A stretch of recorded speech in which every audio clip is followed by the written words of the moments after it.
Hey, everybody. Paul and Dave here. Hey, this is a special bonus episode that was recorded with the producer of our podcast, Ryan Sullivan. He's got a podcast called Podcast Principles. I think I just said that word like 3 or 4 times in a single sentence.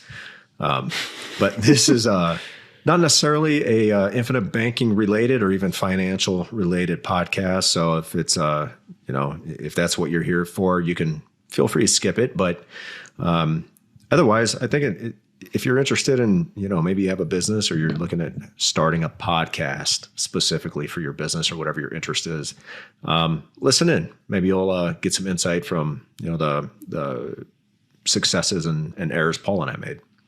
So, Paul, you got anything to add to that? Yeah, well, I think it's a good podcast that'll highlight and we talked about it during the recording, was kind of finding the who's and not necessarily the how. So when you and I came up with the idea or got the encouragement to start a podcast, we had these discussions of how do we edit and how do we do all these things, and so finding the right people who can help you do these things is just super important. And there's just no way we would have been able to do it ourselves. We don't have enough time. We don't have the skill set. We don't have the resources. And it's been worth every penny to hire that professional. So I think it's a worthwhile episode to listen to. And I couldn't recommend, Ryan and the team enough.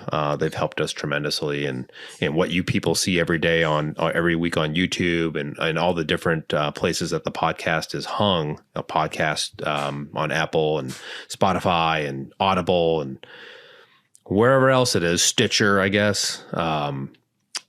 It's all because of what these folks do in the background for us. So yeah, give it a listen. It's pretty cool.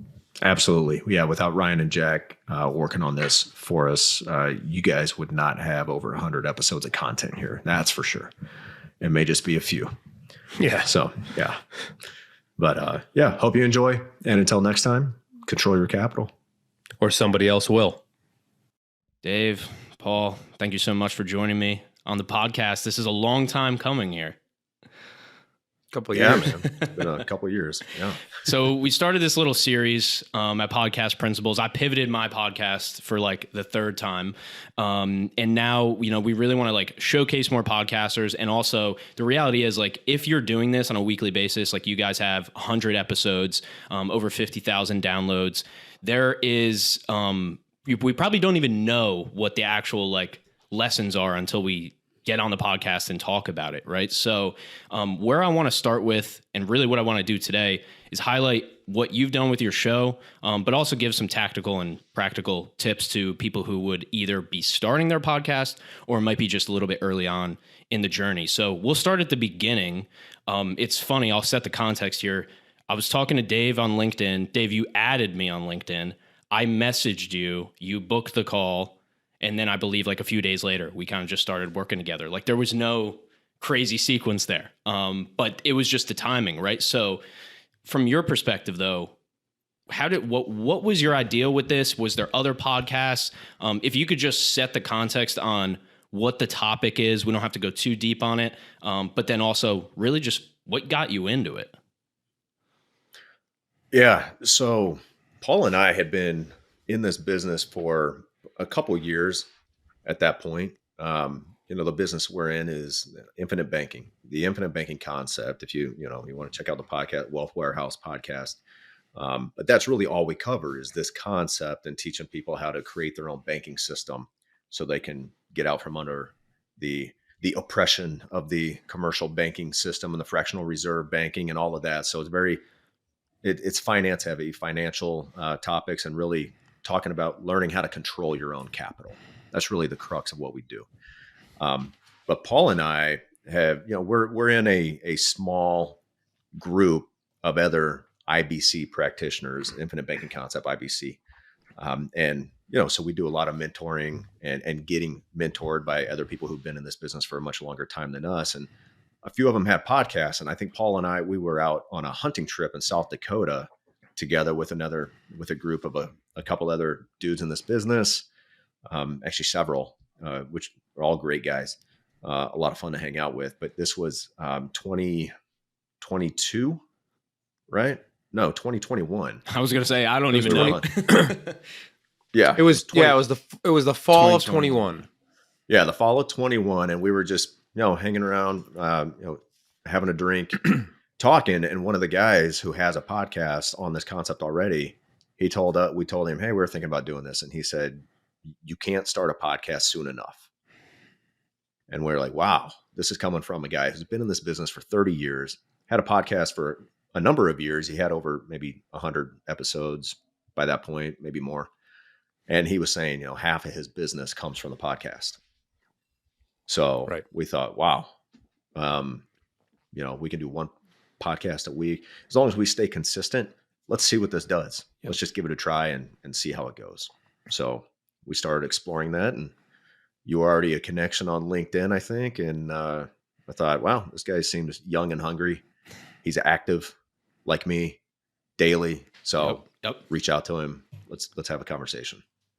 So what were you doing before? Were you doing anything like content before that? Were you just writing text posts? Like, were you getting people from, I guess I would call this in the marketing realm, like organic content, so to say?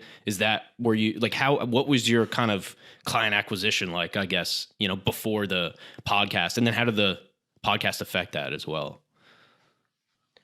Man, and Paul, you can speak to this too on your side of the business. But the way I built my business was my warm network. It was contacting friends, family, holding webinars, something like that, sending people a book to read. Like Paul was my first client. I sent him a book to read. He called me and said, "Let's do this." And then he became a licensed agent as well and started his own business doing this. But it was that really pounding the pavement, in the 21st century sense of pounding the pavement. Yep. I'm not walking door to door, but virtually going door to door and having conversations with people. And then I got on LinkedIn and I just committed to doing one post a day, just original content every single day. I did that for about 2 years. Nice. And made some good connections, but yeah, it was just talking to people. Did not do a lot of content though, other than that LinkedIn post every day. Yeah, I would say my experience was very similar. Warm market, friends, not really family. I would say just friends only, and I just happened to be at the right place at the right time, around the right people. So I was able to grow a business around this concept fairly quickly, and turned out to be a blessing. So yeah, very, very, very similar experience, just organic growth through who I already knew.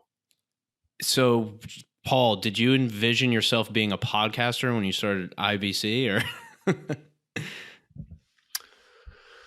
No, not really. I mean, I definitely enjoyed soaking up content from our friend James, and Ryan, who have a very good podcast on infinite banking concept, but not really. But I think I knew in the back of my mind, I think Dave knew too, is eventually we were going to burn through our warm market. So I did a lot of active kind of Facebook posts about the infinite banking concept, both when I was Dave's just client, because I was like, this is great. I need to tell other people about it.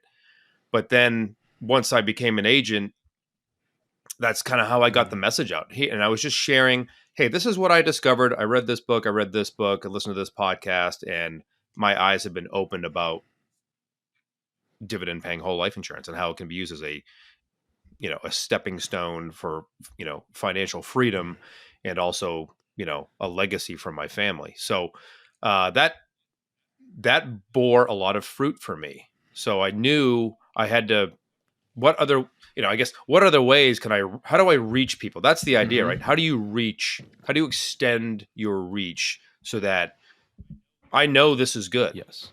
I want to tell people about it. Like, how do I best do that? And then sure enough, at that hunting trip, Dave's kind of the idea guy, kind of drives us in the right direction. And it's exactly what James said. I could still hear him saying it was, you can't start a podcast quick enough. Man. And so we did. And we did months later. We were recording our first episode. It was Valentine's Day 2022. Yep, that's when it dropped. So almost 2 years first ago. Came out. Yeah. I think this kind of leads us to a little bit, which I won't go too far into it because it's a bigger topic. But the fact that I talked about this on another podcast with another podcaster who we worked with, and so a lot of businesses just aren't that good, so they like can't really even deliver on their core offer. So if you can't do that, then how can you talk for hundreds of hours about the thing, right? So like what you just said, Paul, like you guys had to know it was that good to then be like, oh my God, people just need to know about this. Like this will help. Like this is just regardless of the money, or regardless of business, like it's just going to help people. And I think there's a lot of businesses out there that they don't really help that many people, and they'll figure it out eventually, right? Or maybe they'll figure out what they want to do in life, right? And this is, like I said, a little bit more broad of a topic than podcasting, but I think it leads me to the fact that there is knowing the thing, there's doing the thing, there's teaching the thing, and then there's teaching it on a podcast. And those are kind of all different things. Yeah, that's a great point, Ryan. I don't think there's no way we could host a podcast on a subject or a topic that, one, we weren't intimately involved with in our personal lives, our personal finances, right? We both pay very high premium to, multiple dividend paying whole life insurance policies, but it's a labor of love too. Like there's a commitment, and you're not going to be committed to something you don't believe in. We, live, eat, and breathe the infinite banking concept. And that's the only reason it works, because there's passion behind it. And we look forward, Dave and I are very good friends as well, right? And we trust each other as business partners. And so it all kind of works together. But yeah, if what you're trying to sell, and again, I would say this, we're not selling anything. It sells itself. Yep. Yeah, we teach. We're educators, and I think the podcast is so it serves so many different purposes. One, it basically, Paul and I were talking every week anyway. We're like, well, why don't we just carry this conversation onto Zoom, hit record, and then publish it, and it's out there permanently, And then the biggest thing this did for me was, like, until I had my own content, and Paul had his own content in this podcast, what were we doing to educate people? We were sending them to somebody else's content. Right. And I had this experience before where I sent somebody to somebody else's content, and they ended up doing business with that person. And I was like, well, this is messed up, man. Like, I'm the one that introduced you to this. Like, come back to me. But, it was my own fault. I sent them to that content because I didn't have my own. Now we have our own content, 100 episodes. Basically, any question somebody has for us, I can point them to an episode and say, hey, here's the short answer. For the long answer, the 30-minute answer, go check out this episode. Yep. And man, it's a time saver. It's something that our clients can pass on to their network, so they don't have to be the expert on explaining this concept to their friends. They can just say, go listen to these guys. And I've had multiple people contact me, even guys I went to college with over 20 years ago, I haven't talked to in 20 years. They contact me and they're like, Dave, one of my buddies out here told me about this podcast. I started listening and I recognized the voice. And, so he heard about it from some random dude that I don't even know. So in Germany. Wow. So it's, I mean, the way that it spreads, and just having your own content you can point people to instead of having to direct them to somebody else's is huge for credibility, marketability, and just organic growth of your business. Such a good point. Yeah, I would say the way I always put that is your prospects are watching somebody, might as well be watching you. Because, like if there's finite amounts of time, right? It's that car ride is only 25 minutes a day, or even if it's 2 hours a day, but you can't listen to all the podcasts even in your commute, right? So you then have to choose. And so if you then choose, even without you sending them to somebody else's podcast, like you do back in the day, even now they're just choosing out of a few options that pop up on Spotify. And if yours isn't there, then it's impossible. So yeah, it's like before you have a podcast, it is impossible for people to reach that level within your brand. Like it's impossible for people to learn from you, really. nobody's reading a blog on the treadmill. Right. And I'm not about to have a 2-hour conversation with somebody to answer a single question. Like, yes, that's there's not a that good use too. of my time, right? Yes. So can you talk a little bit about the format, right? Because you guys have a co-hosted, you guys are both hosts, right? There is a little bit of you, like, which I really love this. I think the co-host is the new interview show. I think you guys were a little bit before the trend, to be honest. It's kind of trending a bit more now, just from what I'm seeing. But how does that work? Like, it could be the logistics of splitting up some of the work, or it could be just having the other person, Dave will interview Paul a little bit, Paul will interview Dave a little bit, and you guys will also just have an ongoing conversation. But, what is can you talk just a little bit about the format and kind of choosing the co-hosted rather than a solo or even an interview? I would find it extremely difficult, one, to develop content every week and think about it. It's a lot. It's a huge level of dedication to do a podcast every week, even just one episode. It's it takes thought. It's not something that is done in a willy-nilly fashion. And Dave and I feed off each other, right? We have very similar views of the world, if not identical. I mean, probably, let's face it, it's identical. Pretty much. Which is good. Yeah, which is good, folks.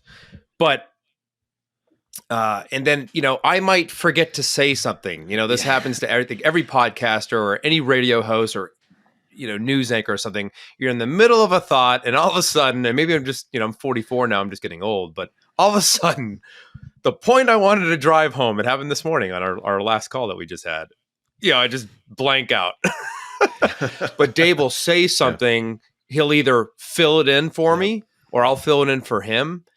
And then there's our complete thought, and it works. It's like we finish each other's sentences, which we actually do at the end of every single episode, right? Yeah, it's true. So that's right. Yeah, we do. Yeah.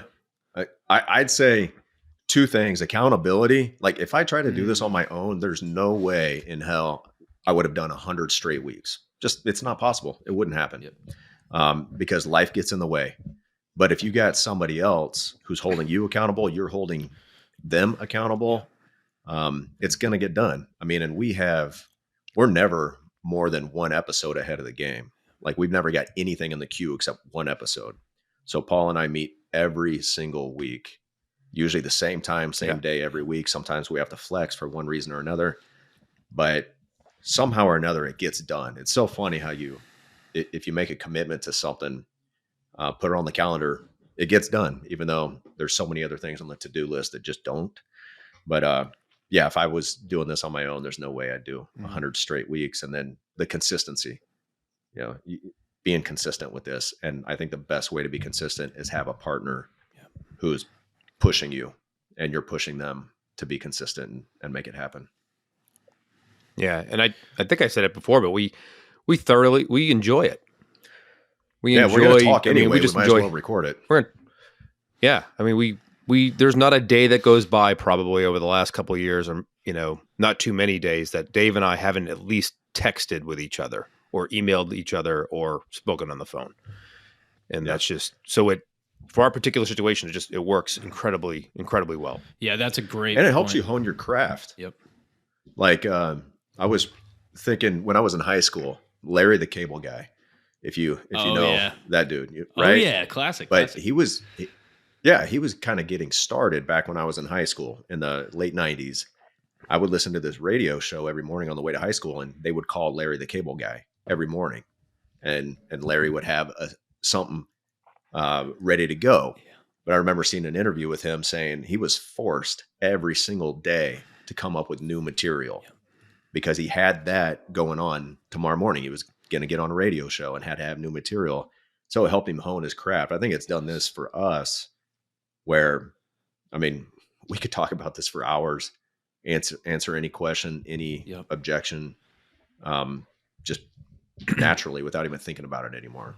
So, right. It really is the power of that constraint. Like, constraints allow you to do the thing. Like, it's not, if you were to completely, I'm the same way. Like, I do weekly episodes as well, but if I didn't have the editors we're going to talk about in a second, same editors that you guys use at Principles, those guys need me to be ahead a couple weeks, and that helps me to be ahead a week or two, where I'm like, and now once I'm ahead a couple weeks, I'm like, I wonder if I could be ahead 4 weeks. And, but even just the fact of having other people involved, even if it's your partner or your co-host or your editor, even if it's just a freelance editor and it's just your cousin's friend or something, just having a person having an expectation that something's going to be delivered and you telling them that that's going to happen, you totally have to do it. It's essentially psychology, human psychology / the car guy asking you to, forcing you to say yes to 3 things, and then,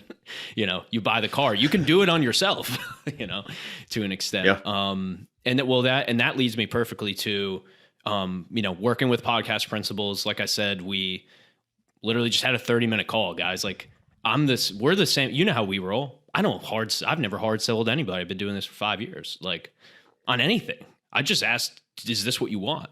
And people say yes or no, So in terms of that, how has that experience been with having other people involved, having us produce the show? I'm going to assume even between, I edit some video, but even between both of you guys, if you had to get in the weeds in the editing too, it's like, oh, that would be another thing, another reason why the episode couldn't come out that week or something. Oh my goodness. So I recently finished a book last year called Who Not How. And, of course, I didn't read it before we started working together, but now looking back, we knew that we needed help doing this. There's no way, we both have Mac computers, which are super powerful and awesome, but I am not a editing video creative dude. I pointy clicky and open email, send email, watch video, whatever, do Zoom calls or something. That's the extent of what, my talent with regard to computers is. But, so I would say if folks are looking to start one, they need to find someone like you, Ryan. I mean, I thought your process was fantastic. And I know you've probably further refined it. You guys should see it. Yeah, you were still building it. I need to send you some recordings or something. But anyway, Jack is really, just sorry to cut you off, Paul, but he's been taking the lead on the coaching now, because I have to run, I do the sales and marketing, and he's doing most of that. So it's a day in and day out. Every single day we're making new resources and refining it. Yep. This podcast that we have, Wealth Warehouse, would not exist without help. Right.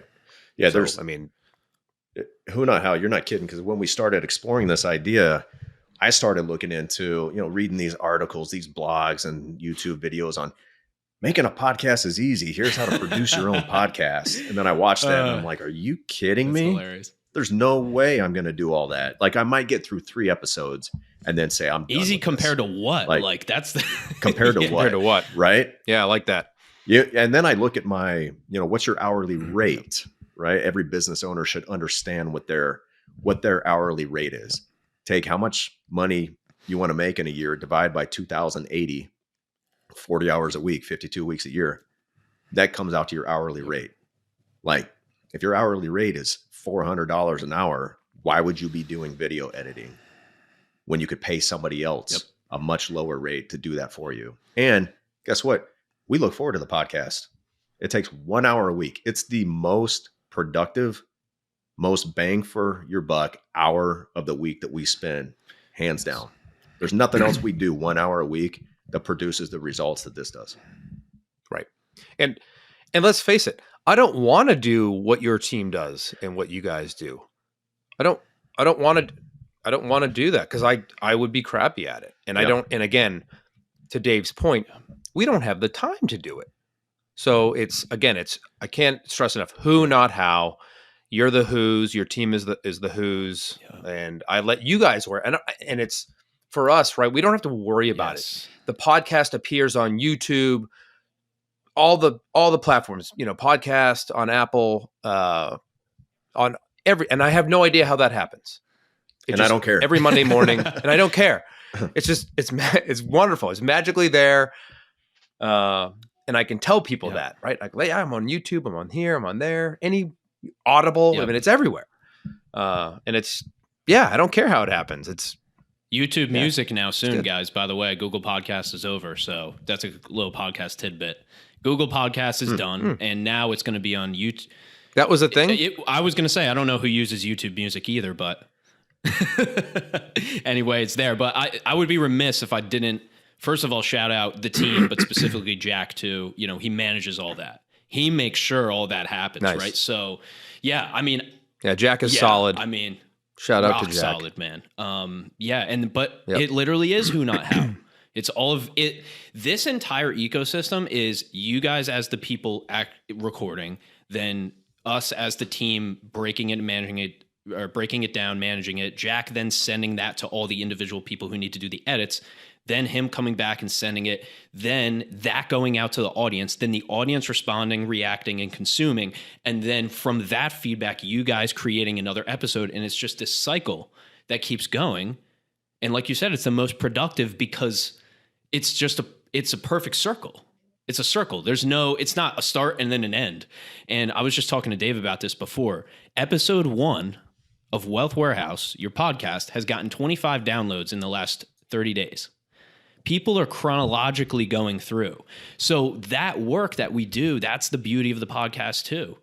It doesn't end. It actually consistently, it's literally, you know, not to use the term, but it really is infinite in that way.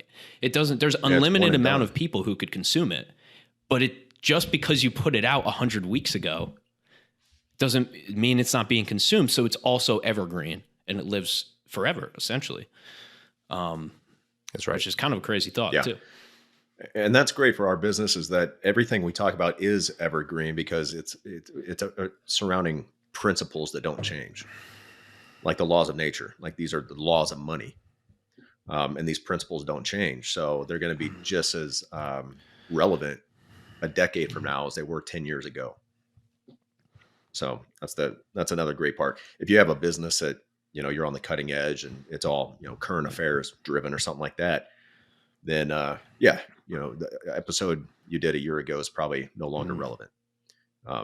But there's still a need for it and a use for it today, even if it's just, you know, only relevant for the next couple of weeks or something. So right. Yeah, that's a good point. Yeah. So did you guys think about that in the beginning too, in terms of, I know we literally went through it, you know, us four, in designing this podcast, but I believe, because I know it's been a little while now, I think that was a point that you guys made or you set out to do, essentially, right? It's like, let's start where we can start, right? It's what's the name of episode 1? The debtor, the wealth creator, fill in the other one.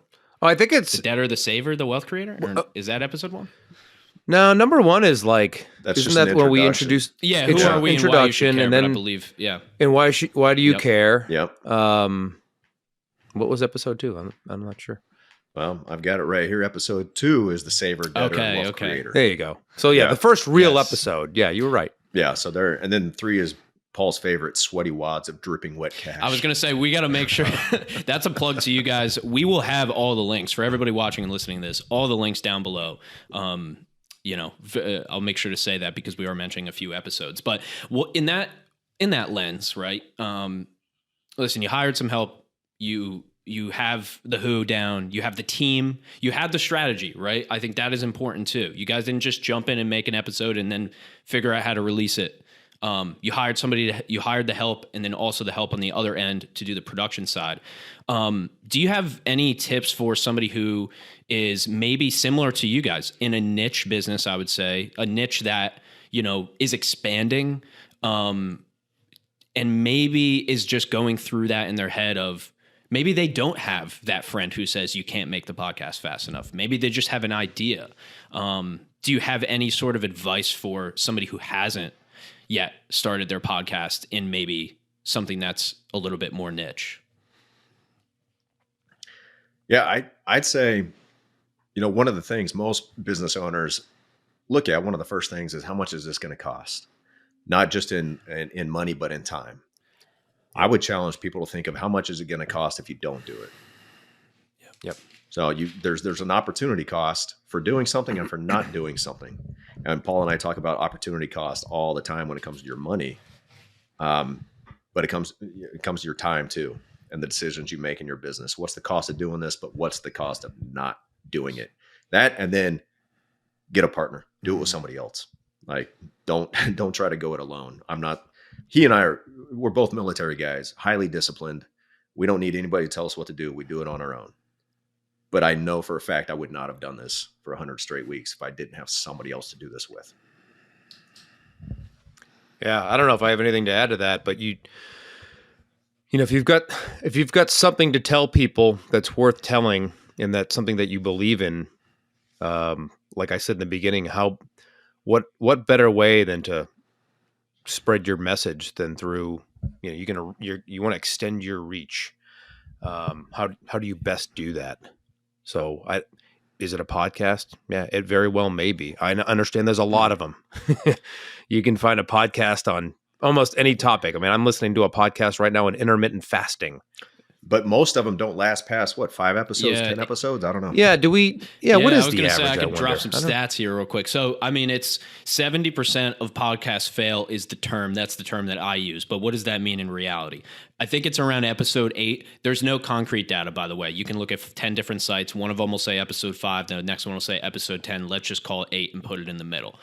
In a multi-year span, like you guys, right? Your show, 2, 3, 4 years. I'd say 90% of podcasts are probably just not recording anymore. And I'll add my example. When I pivoted my show, I used to interview rappers from New Jersey. That was my podcast, right? Now I have a different audience. I have a bigger audience on LinkedIn for essentially these style podcasts. So I looked it up. Who has the Ryan Sullivan Show? It's a very common name. It's got to be taken. This guy hasn't released an episode since September. So I go on namecheap.com. I buy both the domains that he didn't buy, ryansullivan.com, or the Ryan Sullivan Show and Ryan Sullivan Show. So now I own the domains, and I go and rebrand and I make the Ryan Sullivan Show, right? It's like, because who knows what happened in his life, but hey, I'll take it from here, right? So it's a very, to use a financial term, volatile, it's not volatile for the person. It's just means that there's so much coming and going. There's so many people stopping and starting. So yeah, that's what I create all my content around. If you want to look up Pat Flynn or, you know, any of these big podcast guys, they'll teach you how to start 1 in 3 steps. What I'm concerned with is why do they fail and how to make them not fail. And how to make them not fail, in my opinion, is to do what you guys did, is create it around something that you can talk for hours about and never get bored of, but do it in a strategic way so that you can make it sustainable and do it every week. Well, real quick, don't quit after the first month because you don't get any business from it. Like, I think it probably took us, I don't know how many months, Paul. I'm thinking maybe 5 or 6. I was going to say about 6. You know, I was going to bring that point up too, Dave, was, you know, we weren't sure, right? Nothing's a sure thing. So, but it was, you know, we justified starting this and the expense to start it through, you know what, we're not marketing anyway. Let's consider this our marketing budget for 2022, the year we started. And let's just, we're going to talk to each other anyway. Let's, you know, record it, get the content out there. It's out there forever. And let's just see how it goes. You know, I think we had some decision points along the way, and then, you know, it starts slow. But then, gosh, it was, you know, I remember talking about, well, maybe we'll get a client that it'll pay for the podcast for the year or something or whatever. And, you know, many times over now. So right. You know, are we lucky? Are we good? I don't know. Probably a little bit of both, but that's certainly that's another metric, worthwhile.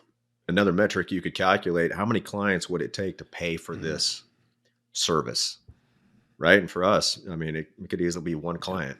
One good client pays for the full year and then some, you know, and now we get clients consistently, prospects consistently that become clients, and then they start sharing. And what's cool is our clients are probably the most loyal listeners, because we're giving them more information. We're bringing our clients along. So now it's a better client experience, because they'll send us a question. I'll say, you know what, Paul and I are going to talk about that on our next recording. Thanks for the idea. We're going to do a recording. Stand by. You'll get the answer in 2 weeks. Yeah. And Yep. and there they go. And I would say, Ryan, that, for people looking to start a podcast for whatever they're trying to do, is that, our case, it's, I guess, in the sales realm, right? So the people the listeners that become clients are ideal clients. They Right. take very little effort on our part to further educate because they've listened to episodes 1 through 50 or 1 through 100 now, whatever. And they just have some, they have some clarification questions or mechanical questions or something on how stuff works. But by and large, they are low maintenance, ready to rock. And which is great. That's who we want, right? I'm not here to sell anything. Dave's not here to sell anything. We're here to educate, but they come to us educated. But so it's, for us, it's been a blessing. Yeah. We're also not here to spend a whole bunch of time trying to teach somebody something who schedules time with us, right? Because if you book a meeting with me on my calendar, that means somebody else can't. Yep. So the podcast leads we get are my favorite leads because I know that they've been educated at least up to a certain level. And they probably read the book that we always recommend every episode. And usually they start by saying, hey, been listening. I read the book and then I scheduled time with you. I say, perfect, let's go. Yeah, I was going to say, is that a question? Yep. Do you have a form or something when you book a call? Does it say, did you read the book? Yes, yeah, it should. Actually, I was going to say it should. Yeah, 100%. We do. We recently incorporated that into our individual Calendly stuff, so that we can. It's kind of a screening criteria. Because if you haven't read the book or listened to the podcast, there's not going to be much for us to discuss. Yes, right. Because they're bringing their ideas, right? They're bringing their situation in the lens of what they've already consumed from you. And this is, right. Yeah. So go for it. Yeah, no, sorry, Ryan. Or they've digested, they come to us, you can always tell this, they've digested other content that I wouldn't recommend they ask you, digesting. They're asking, what do you think? He said this, and yep. Yes, and I have to unwind all of that bad information that they've digested, and like, this is the way. It's, usually from a 30-second TikTok reel or something. Yeah, 100%. And then it's all right. We'll make sure yours are not like that. We'll make sure yours if we end up going in that direction. One thing you helped us with, Ryan, early on. I remember we did some after action reviews on the first couple of episodes. Because I remember being nervous. I saw that red light, and I was just like, there's no doubt. Comfortability curve. Come on, Paul. Like, I couldn't drink water on screen because it was shaking like this. Yeah, it was shaking. It was. So, but I remember, you're coaching us through that and help. Really gave us some just great early constructive feedback that I think we needed, and it was necessary to help kind of even focus. Focus, but even dial it in just right. And I just remember being impressed because you're a young guy still. I know you're 20 whatever, but I was just impressed. No, I appreciate that. Your intuition and. No, yeah, well, that's I just talked about this on another podcast, which is for some reason people think if people give you money, you have to tell them what they want to hear, but you have to tell them what they need to hear, right? That's right. If you really want it to be a real relationship, if you want it to just be a yes man thing, then okay, great, that's what you're doing. But that's where that's just what I didn't see in podcasting. That's what you guys do in your business. If the numbers don't work, they don't work. Right? Just because somebody is, it either works or it doesn't work. But, that's what the kind of philosophy, I guess, now to fast forward from when you guys came in the program, even more so now, is just such a clear picture. And, to your point about the time, you guys took the time out to do this today. This is our podcast that we're interviewing our podcasters who do it on a daily basis. Again, it's really this ecosystem. But if you're starting from scratch, to summarize what you guys said, yes, have the team, key. Have the strategy, key. Have somebody that can say, hey, totally get it. It's your first time doing a few podcasts, might be a little nervous. Try this, try that. Here's some real feedback. I'm talking real feedback. That's super valuable, right? That's what you're doing for your clients. That's what every business owner should be doing for their clients, because what's the point? They could just go on ChatGPT and it can tell them what they want to hear, you know? So we won't open that can of worms. That's true. Yeah. Yeah. But I think, coming off as authentic, I think has helped Dave and I a lot. Yeah. You guys are you on the podcast. Shooters. You guys on the podcast are you. You're here. You guys, you here. Yeah, I mean, essentially. Yeah, we joke around. We have a good time. Appreciate learning about you a little bit. Like, we don't spend 10 minutes every episode talking about ourselves or our personal lives, but it gets sprinkled in, and people feel like they know. And we suggested that too. I mean, I remember us suggesting that too, and like make sure to have that banter, because and that's another point on the hey, if you're gonna do solo, more power to you. I do it as well, so I know the difficulty in it. But just having people around, just having that initial like, hey, how was your weekend stuff? That's how people talk.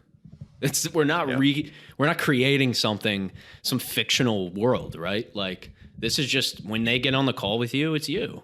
And that's what the podcast does. It allows them to get to know you without you being there physically. Another benefit. Right. Guys, any parting wisdom or thoughts for the audience before we get out of here? I mean, we hit on everything that I wanted to hit on. I'll just end with this as well. Over 60,000 downloads, over 1,800 individual listeners on your podcast as well. And I know this wasn't a full deep dive into the numbers. I wanted to just make sure, I touched on your podcast experience, which is really what I'm focused in on. But, for our numbers people, it's all there. And in that closing too, let people know if they can reach out to you, how they can reach out to you. And for either of you guys, anything else you may want to say before we wrap it up? Just check out the podcast, Wealth Warehouse, the IBC guys, but it's all about infinite banking. And there's several other podcasts we could recommend, but we'll just leave it to ours for right now, because that's the place you should start anyway, right? But yeah, obviously, if you want to get a hold of us, what is our email? David and Paul at the IBCguys.com. Yeah, yep. There we go. And David and Paul at the IBCguys.com. Yeah. The only other thing we would leave everybody with is what we say every week, control your capital. Or somebody else will. Thank you guys so much for doing this. I really appreciate it. Keep going. Episode 100. I'll see you guys back for another one at 200. I mean, sounds good. Let's make it happen. Sounds good, Ryan. For everybody listening, watching, thank you so much for tuning in today to another episode of the Ryan Sullivan Show here from Podcast Principles. And I will say what I say on every single episode, which is we are in every single platform, even the ones nobody uses. Okay. See you next week. Hey, thanks for listening, everybody. If you'd like to have a conversation with us to see how you can become your own banker, or if you have any questions or topics you'd like us to tackle on a future episode, please send us an email to davidandpaul@theibcguys.com. And subscribe and leave us a review if you're on Apple. Follow and leave us a 5-star review if you're on Spotify. And please share this with your friends. We'll see you next week.